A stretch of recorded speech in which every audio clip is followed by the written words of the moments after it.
billahi minasyaitonir rajim. Bismillahirrahmanirrahim. Assalamualaikum warahmatullahi wabarakatuh. Innal hamdalillah wassalatu wassalamu ala Rasulillah Muhammad ibn Abdullah wa ala alihi wa sahbihi wa man tabi'ahu wa wala, amma ba'd. Asbahna ala fitratil Islam wa ala kalimatil ikhlas wa ala dina nabiyina Muhammadin sallallahu alaihi wasallam wa ala millati abina Ibrahim wa ma kana minal musyrikin. Radina billahi rabba wa bil islami dina wa bi Muhammadin nabiyya wa rasula wa bil qur'ani imama wa bil mu'minina ikhwana. Jamaah sholat subuh yang dirahmati Allah, alhamdulillah kembali kita pagi ini mengadakan ta'lim sebagai bagian dari pemenuhan kewajiban misi Rasulullah Sallallahu Alaihi Wasallam. Dan hari kita pernah mengangkat atau mengutip ayat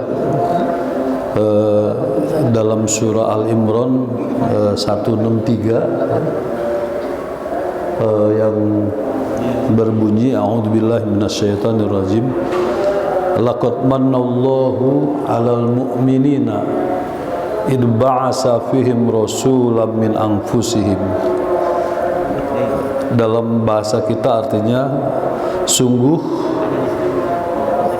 Allah telah menganugerahkan karunia yang besar, laqad mannallahu 'alal mu'minina, kepada semua orang-orang mukmin, id ba'asa fihim rasula, ketika Allah mengutus ke tengah-tengah orang mukmin itu seorang rasul.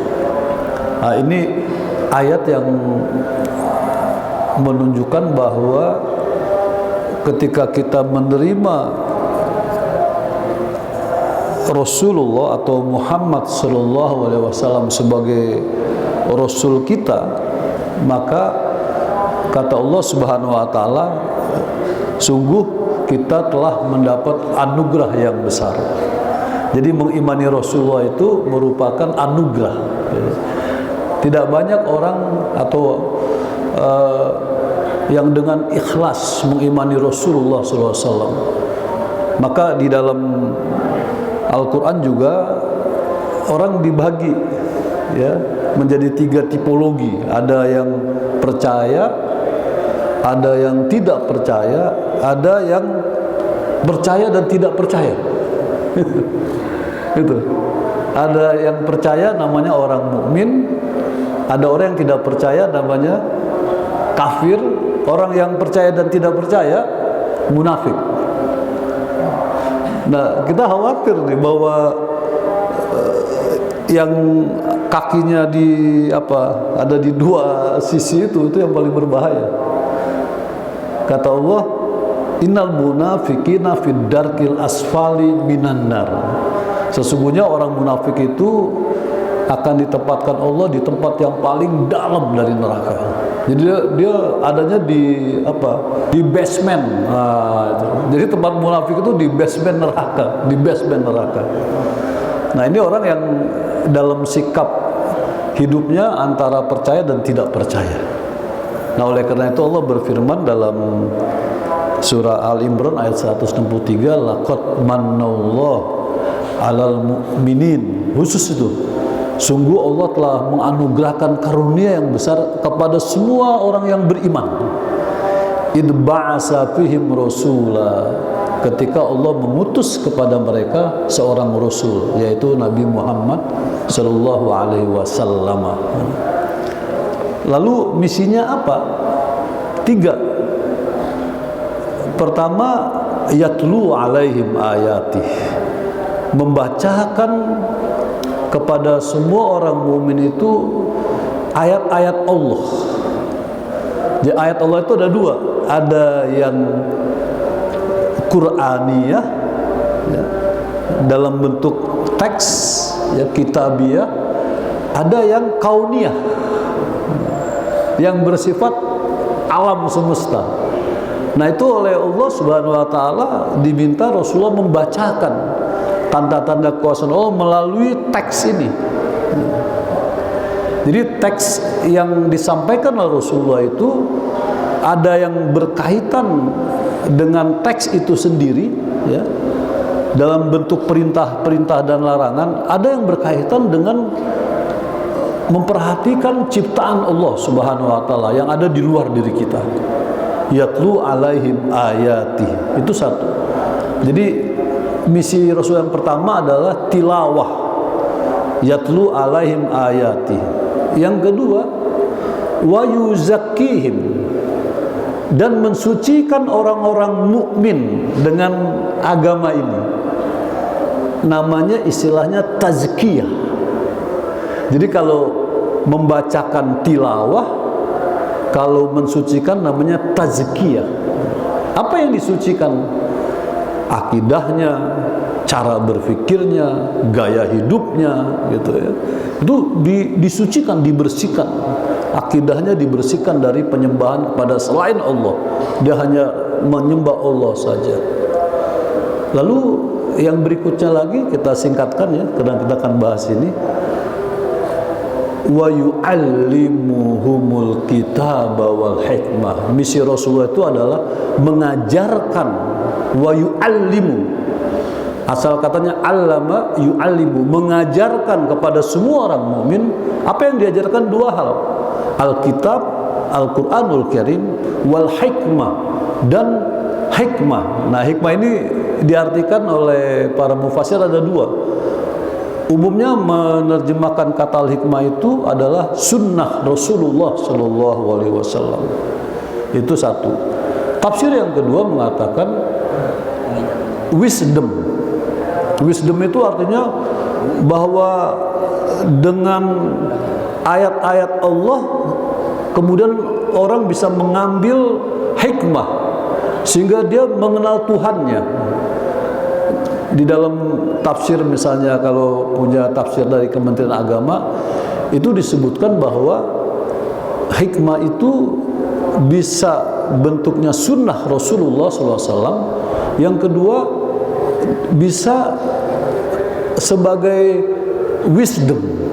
Wisdom itu artinya hasil perenungan yang mendalam terhadap fenomena-fenomena alam. Ya. Nah jemaah sekalian, jadi tiga misi Rasulullah itu. Yang pertama tilawah, yang kedua tazkiyah, yang ketiga ta'lim. Wa yu'allimuhumul kitab, ta'lim. Jadi ta'lim itu bagian dari misi Rasulullah SAW. Jadi kita ini tengah mewujudkan apa yang dituntut oleh Rasulullah SAW. Ya. Kalau pakai bahasa kerennya, tilawah itu literasi. Kan sekarang lagi rame ya istilah literasi ya. Jadi supaya orang paham tentang sesuatu maka perlu adanya literasi. Literasi itu tidak lain adalah bagaimana membuat orang melek terhadap apa yang ada di sekitarnya. Literasi. Yang kedua, kalau tazkiyah itu disebut purifikasi. Purifikasi. Jadi misi Rasulullah itu luar biasa. Literasi, justru purifikasi ini yang jarang dilakukan oleh kita umumnya. Kalau di dunia pendidikan misalnya, ini purifikasi hampir nggak ada ini. Adanya cuma literasi. Bagaimana membuat mahasiswa memiliki knowledge, memiliki skill. Gitu. Tapi tidak ada kurikulum bagaimana membuat mahasiswa mempunyai jiwa yang bersih, mempunyai niat yang tulus. Nah, itu nggak ada, Pak. Walaupun ada mata kuliah PAI. Saya ini dosen PAI di salah satunya. Saya dosen bahasa Arab, dosen PHI. Itu akhirnya kita dosen-dosen PAI inilah yang memuat untuk mengisi ruang purifikasi itu. Tapi cuma satu semester. Satu semester itu padahal Quran di 30 juz. Bagaimana bisa dikaji dalam waktu satu semester yang prakteknya itu bukan 6 bulan itu. Jadi kalau kita kuliah enggak 6 bulan tapi paling 3 bulan. Termasuk honor dosennya tuh. Jadi nggak dibayar 6 bulan Pak, 3 bulan itu. Kalau dosen luar biasa kan kayak kuli bangunan, kerja dibayar, nggak kerja nggak ada bayaran ya, nggak ada bayaran. Nah jadi purifikasi. Nah yang ketiga baru ini, yang disebut edukasi. Itu misi Rasulullah ya. Saya ulang lagi, misinya 3. Pertama literasi, yang kedua purifikasi, yang ketiga edukasi. Nah ini sekarang dalam rangka apa? Tiga-tiganya. Jadi pagi ini kita melakukan 3 aktivitas yang menjadi misi Rasulullah. Ada membuka wawasan tentang ajaran Islam melalui Quran, itu namanya literasi. Yang kedua ada purifikasi.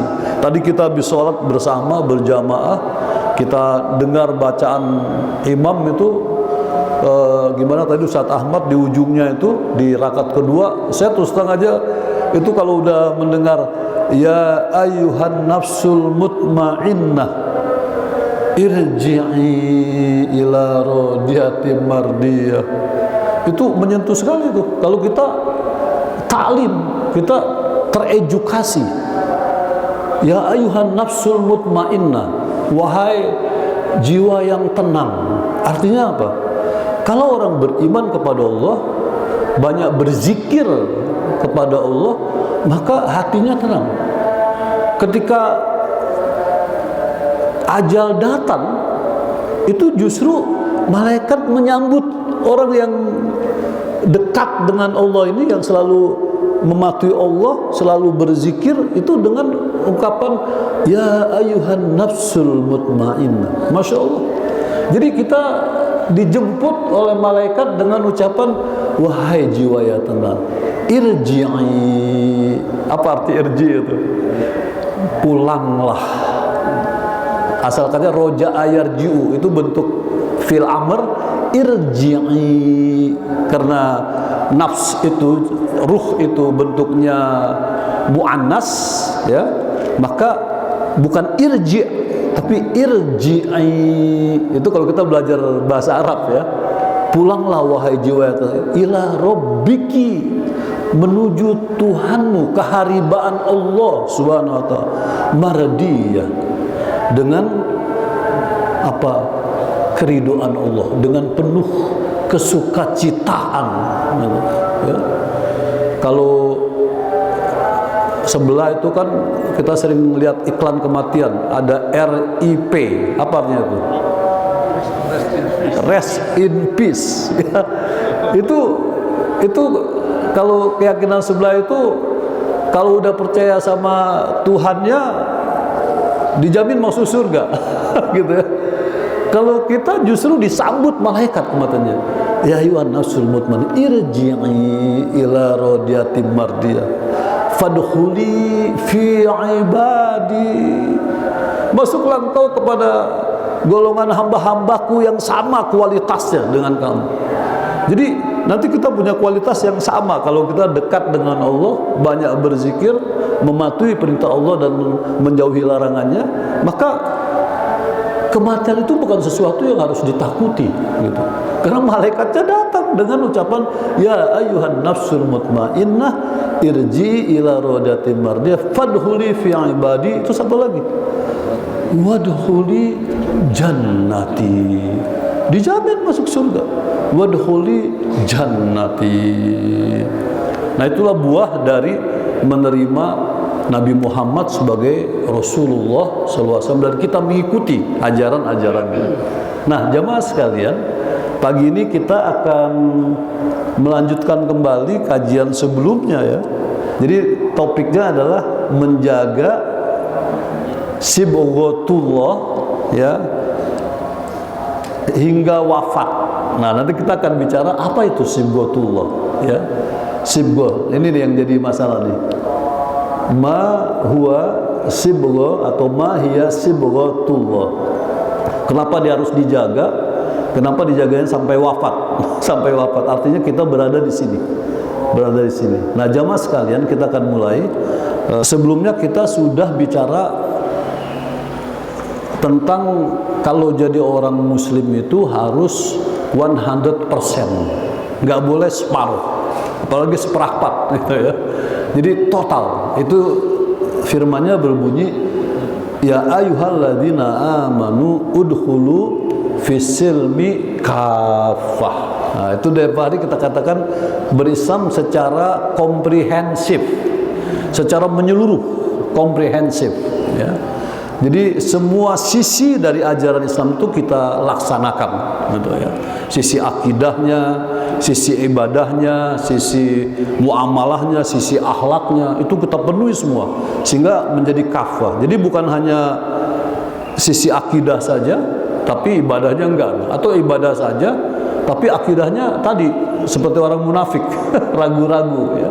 Nggak boleh, harus 100%. Nah, sekarang jamaah sekalian, ini ada flashback ke belakang.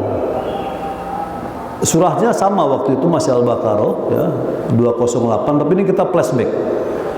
Rupanya di zaman Rasulullah SAW itu ada keinginan baik orang Yahudi maupun Nasrani untuk mengajak orang-orang mukmin mengikuti agama mereka. Jadi menjadi Yahudi atau Nasrani. Dan itu terang-terangan. Tokoh-tokohnya mendatangi Rasulullah Shallallahu Alaihi Wasallam. Ternyata itu kisah lama gitu. Di mana kita tahu itu kisah lama? Ini ayatnya. Jadi yang namanya Yahudinisasi, yang namanya Kristenisasi, itu sudah mereka lakukan di zaman Rasulullah Shallallahu Alaihi Wasallam.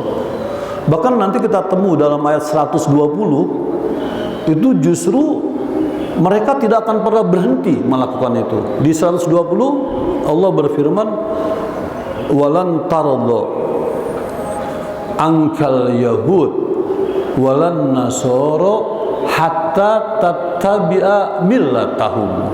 Itu pernyataan Allah bahwa orang Yahudi dan Nasrani itu tidak akan pernah berhenti mempengaruhi kalian sampai kalian ikut millah mereka. Millah itu artinya ya agama, ya gaya hidup gitu. The way of life dari orang Yahudi dan Nasrani. Nah, dua-duanya ini sama nih.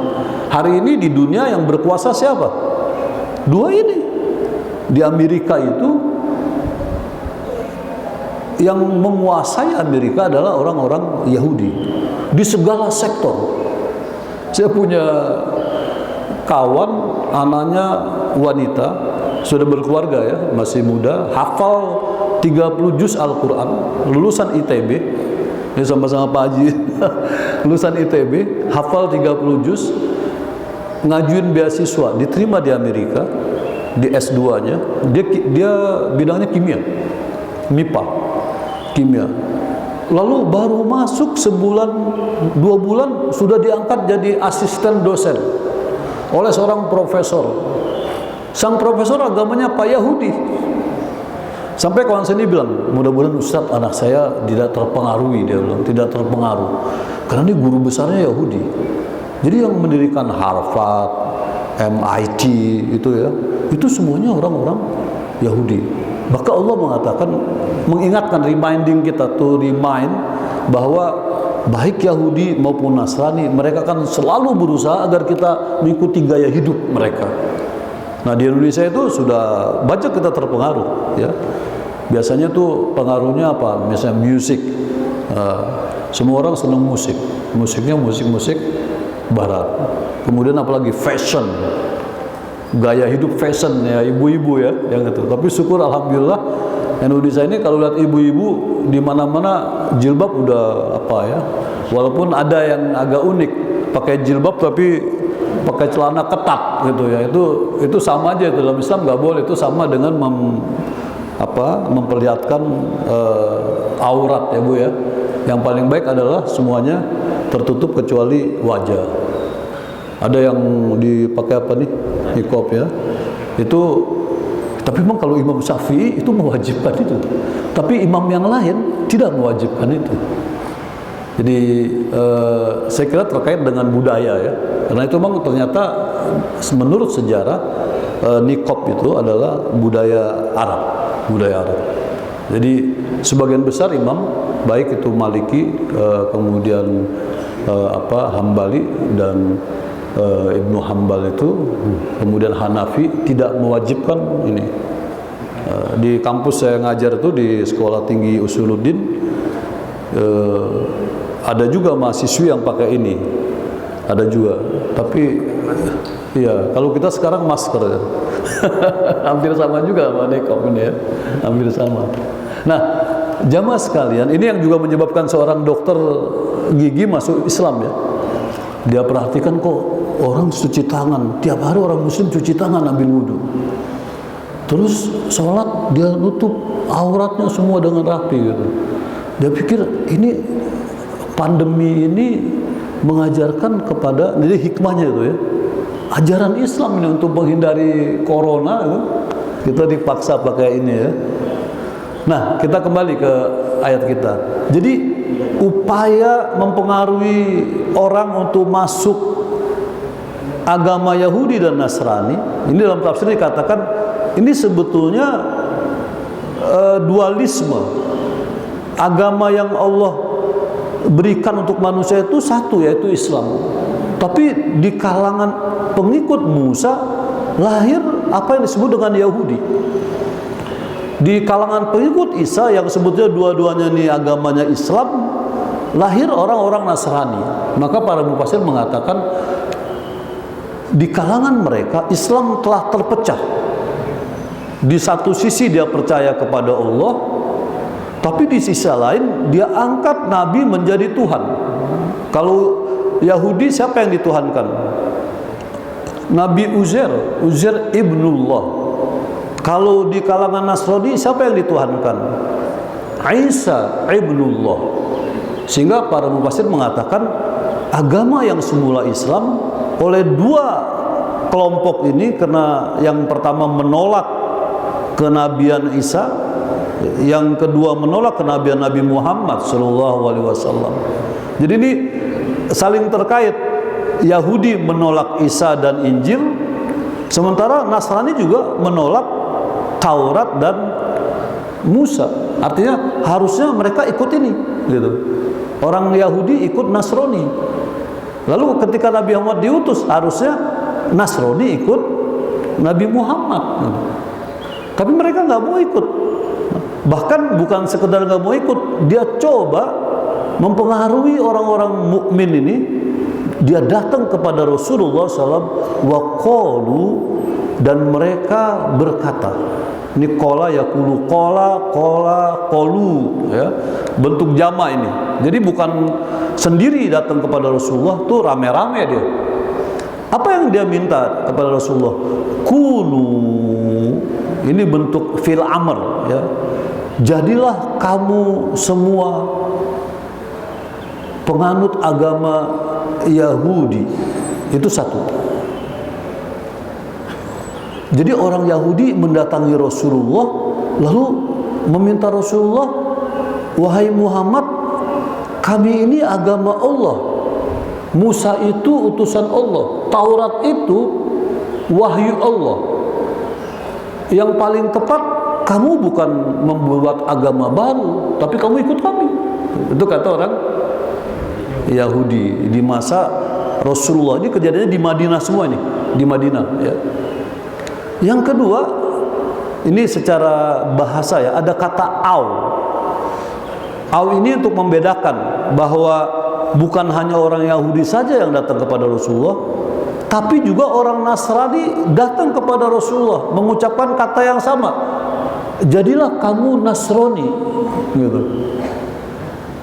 Tapi ini terpisah datangnya, bukan mereka berdua gabung gitu ya. Kemudian mendatangi Rasulullah, karena ada kata au. Nah ini kita pentingnya belajar bahasa Arab itu. Au ini untuk memisahkan dua tindakan. Yang satu tindakannya dilakukan Yahudi, yang satu tindakan yang dilakukan oleh orang Nasrani. Disebutnya Nasrani Najran. Lagi-lagi setting sejarahnya ada pada era Madinah. Lalu apa kata mereka? Tahtadu, kalau kamu memeluk agama Yahudi, kata orang Yahudi, atau kamu memeluk agama Nasrani, kata orang Nasrani, tahtadu, maka kamu akan mendapat hidayah, mendapat petunjuk beragama yang benar. Jadi mereka mengklaim kebenaran agamanya. Orang Yahudi bilang, masuk agama Yahudi, kamu pasti mendapat hidayah dari Tuhan. Orang Nasrani juga sama, masuk agama Nasrani. Tapi persoalannya sekarang di Indonesia yang bergerak bukan ini ya, tapi yang ini, Nasoro, karena penjajahan ya. Belanda itu Kristen, ya, Portugis Kristen, Inggris Kristen. Yang datang ke sana adalah orang-orang Nasrani. Ya. Yahudi ternyata ada juga di Indonesia Yahudi. Saya membaca kisah bahwa di Surabaya itu ada dulu orang-orang Yahudi. Tapi orang Yahudi memang tidak mendakwakan agamanya. Mereka eksklusif, ya. Jadi ada, mungkin suka nonton YouTube nggak ya, Bapak, tentang banyak pendeta yang masuk Islam. Ada yang Kristen Ortodok itu coba diikuti, namanya Dr. Menahem Ali. Itu orang yang dulu di Surabaya dia belajar bahasa Ibrani dari orang Yahudi. Orang Yahudi. Itu luar biasa. Dia dari Kristen Ortodoks. Ortodoks itu Kristen murni katanya gitu, Kristen murni. Dan akhirnya dia masuk Islam. Subhanallah, hari ini kita bersyukur di Indonesia yang mengcounter orang-orang Nasrani itu adalah para mantan pendeta. Jadi kalau diserahkan kepada ustadznya harus belajar kristologi dulu. Jadi kayak saya harus, pengetahuan saya terbatas tentang kristologi. Tapi karena banyak pendeta yang masuk Islam, ya mereka yang menghadapi itu. Gitu ya. Alhamdulillah, itu cara Allah ya melindungi umat Islam di Indonesia. Nah, jamaah sekalian, persoalannya adalah bagaimana pandangan Rasulullah terhadap, atau sikap Rasulullah terhadap ajakan baik kelompok agama Yahudi maupun agama Nasrani. Kul. Nah, jawablah. Ini ya, kul ini artinya sama ada kalau ini qalu, ini kul. Ini fi'il amr lagi, bentuk perintah. Kepada siapa ini perintah ditujukan? Tentunya kepada Rasulullah SAW. Katakan ya Muhammad, ya. Jadi yang disuruh berkata ini oleh Allah adalah Rasulullah SAW. Bal millata Ibrahim hanifa. Nah, ini kalau kita perhatikan lagi, kata bal itu bermakna negatif, penolakan. Sekali-kali kami tidak akan mengikuti agama baik Yahudi maupun Nasrani. Kul. Justru yang kami ikuti adalah millata Ibrahim, agamanya Nabi Ibrahim. Kenapa kita atau Rasulullah mengatakan katakan tidak pada mereka? Jadi kita kalau ada orang datang ngajak masuk Nasrani, ini jelas ayatnya. Kul bal billata Ibrahim hanifa.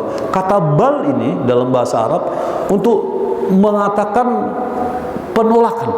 Tidak.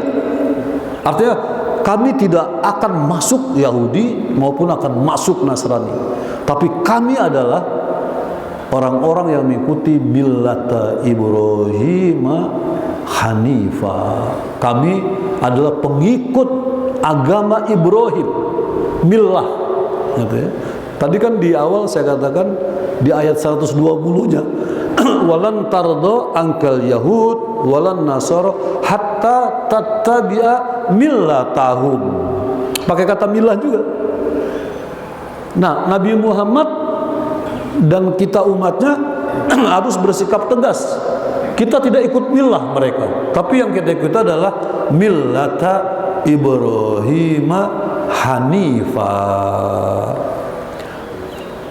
Aku mengikuti agama Ibrahim. Nah, ini ada agama ya. Millah itu gaya hidup, the way of life. Kenapa ikut Ibrahim? Hanifa. Agama Ibrahim itu adalah agama yang lurus. Nah, pertanyaannya apa makna Hanifa itu? Dalam berbagai tafsir dikatakan Hanifa itu artinya orang yang menjauhi kebatilan menuju yang hak. Apa yang batil itu? Ini musyrikin, wa ma kana minal musyrikin. Karena Ibrahim itu bukan orang musyrik, sementara kalian Yahudi dan Nasrani musyrik. Di mana letak kemusyrikan mereka? Pada menuhankan Uzair, menuhankan Isa, sehingga agamanya tidak lagi hanif, tidak lagi lurus. Kesimpulannya pada ayat ini adalah bahwa kalau ada orang datang kepada kita membawa bantuan, misalnya ya kalau pakai iming-iming, atau dia intelektual memberikan alasan yang kuat tentang kebenaran agama mereka, tetap sebagai seorang mukmin, kul bal millata Ibrahima hanifa wa ma kana minal musyrikin. Nah, ini cara menghadapi orang-orang Yahudi dan Nasrani yang diajarkan kepada Rasulullah SAW. Nah, jemaah sekalian, kita lanjutkan ayat berikutnya.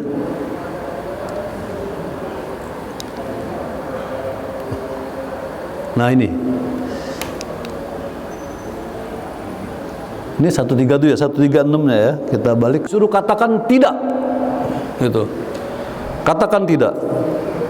Nah, sekarang kepada kita, kulu, ini banyak nih orangnya yang di kulu. Kalau satu orang kul, sama kayak kul ya ayyuhal kafirun, kul a'udzu birabbil falaq, itu semuanya individual. Tapi kalau rame-rame perintahnya ini kulu. Jadi kita nih sekarang karena kita pelanjut ya mengikuti Rasulullah, maka kita masuk ke ayat ini. Kulu, kalau tadi disebut kami mengikuti agama Ibrahim. Apa agamanya? Islam. Ajarannya apa? Tauhid. Jadi ciri agama Allah itu dua. Yang pertama tauhid, yang kedua Islam. Gitu. Namanya Islam. Prinsipnya tauhid, ketuhanan yang Maha Esa, gitu ya. Ketuhanan yang Maha Esa. Nah, bagaimana umatnya? Maka Allah mengajarkan kepada kita semua, kalau ada orang Yahudi, orang Nasrani berusaha mempengaruhi kalian untuk ikut agamanya, kulu, jawab. Apa jawaban kita? Amanna billah. Kami hanya beriman kepada Allah saja. Wa ma unzila ilaina, dan kepada apa yang diturunkan kepada kami. Apa ini yang diturunkan kepada kami? Al-Quranul Karim dan Sunnah Rasulullah SAW. Kemudian wa ma unzila ila Ibrahim wa Ismail wa Ishaq wa Yaqub wal asbat wa ma utiya Musa wa Isa wa ma utiya nabiyyun min rabbihim. Itu apa artinya itu? Orang Islam itu meyakini semua selain Nabi Muhammad, karena memang kita pengikut Nabi Muhammad ya. Jadi kita pertama-tama di sini beriman kepada Allah dan kepada apa yang diturunkan kepada kami, lalu dan apa saja yang diturunkan kepada semua nabi-nabi, mulai dari Nabi Ibrahim, Nabi Ismail, Nabi Ishak, Yakub dan keturunannya. Ini yang disebut orang-orang Yahudi di sini ya, pada masa Yakub ya. Kemudian apa yang disampaikan kepada Musa, Isa, dan kepada semua nabi-nabi, karena nabi-nabi tidak semuanya disebutkan dalam Quran. Jadi ada nabi yang tidak disebutkan. Quran sendiri yang mengatakan tidak semua nabi dinyatakan oleh Allah. Kemudian yang kedua, la nufarriqu baina ahadim minhum, dan kita tidak membuat perbedaan antara nabi-nabi ini. Semuanya diakui, ini semua nabi-nabi Islam, mulai Ibrahim sampai dengan Isa dan nabi-nabi yang tidak disebutkan, gitu ya. Itu semuanya sama. La nufarriqu baina ahadim minhum. Di mana samanya? Di ujungnya nih. Wa nahnu lahu muslimun. Nah, dan kami semuanya menjadi orang-orang muslim. Jadi ayat ini ingin menunjukkan bahwa agama yang dibawa sejak Nabi Adam Kemudian kalau Nabi Adam itu tidak fungsional sebagai rasul, nabi saja. Mulai dari Nuh, itu baru ada risalah, ya risalah. Lalu Ibrahim, ini keturunannya nih, Ismail, Ishak, Yakub keturunannya ya. Kemudian dari Musa, Isa. Maka mufasir mengatakan agama Islam itu secara generasi dibagi 4. Ada generasi Ibrahim, ada generasi Musa, ada generasi Isa, dan ada generasi Muhammad sallallahu alaihi wasallam. Semuanya sama, membawa agama Islam. Tapi syariahnya disesuaikan dengan generasinya. Kalau Nabi Ibrahim itu sifatnya terbatas, demikian juga Musa dan Isa, tapi Nabi Muhammad untuk semua manusia. Itu sudah pernah kita ungkap di sini ya. Jadi inna arsalnaka rahmatan lil alamin, atau inna arsalnaka ilan nasi kafatan, untuk semua manusia. Jadi lintas apa nih? Lintas etnis, lintas geografi ya. Itu Nabi Muhammad. Tapi kalau nabi-nabi yang lain itu etnis tertentu, kemudian dalam geografi tertentu. Nah, jamaah sekalian, jadi ayat kedua ingin menjelaskan kalau umatnya harus menjawab sama, bahkan lebih jelas lagi kita menyebutkan semua nabi, dan ujungnya kita mengakui semuanya adalah Rasulullah. Kemudian kita ujungnya menyatakan kami adalah orang-orang Muslim. Apa orang Muslim itu? Orang yang berserah diri kepada Allah Subhanahu wa Ta'ala. Nah, berikutnya lagi jamaah sekalian, kita masuk. Nah, ini yang berikutnya ya. Ini kita lanjutkan lagi ayatnya, berikutnya lagi. Fa in aminu bimisli ma amantum bih faqad tadaw. Ini penegasan kita lagi nih. Kata Allah, jika mereka semuanya beriman sebagaimana engkau mengimaninya, artinya berislam ini kita di sini ya. Faqad tadaw. Justru mereka akan mendapat hidayah. Jadi hidayah itu bukan ada di Yahudi, bukan ada di Nasrani, tapi justru ada di agama Islam yang dibawa oleh Rasulullah sebagai nabi terakhir. Faqad tadaw. Bagaimana kalau dia nggak menerima? Fa in tawallau, ini ya. Kalau mereka berpaling menolak Islam, ini pernyataan Allah ya. Fa innama hum fi shiqaq. Sungguh posisi mereka itu berada dalam permusuhan. Dan memang mereka telah menyatakan bahwa kita ini musuhnya, gitu. Jadi jangan dikira di mata mereka kita ini saudaranya, gitu. Tapi kita ini lawan mereka. Maka tidak heran kalau ada berbagai upaya untuk melakukan apa yang disebut dengan kristenisasi melalui berbagai cara, itu berbagai cara, ya. Nah, jamaah sekalian, Allah sendiri mengatakan dalam posisi itu mereka adalah musuh kalian. Tapi di sini Allah menjanjikan fasayakfikahumullah. Enggak perlu takut kita, karena Allah akan mencukupkan engkau, maksud Nabi Muhammadnya ini ya, terhadap mereka dengan pertolongannya. Wa huwas samiul alim, dan Allah itu maha mendengar dan maha mengetahui. Jadi kita jangan takut dengan berbagai upaya, baik yang dilakukan Yahudi maupun Nasrani. Ini baru 2 orang nih, baru 2 kelompok ya. Padahal masih ada kelompok lain, belum kelompok komunis. Iya kan? Kelompok komunis tidak menyukai agama, dia tidak percaya adanya Tuhan. Paling tidak 3 itu.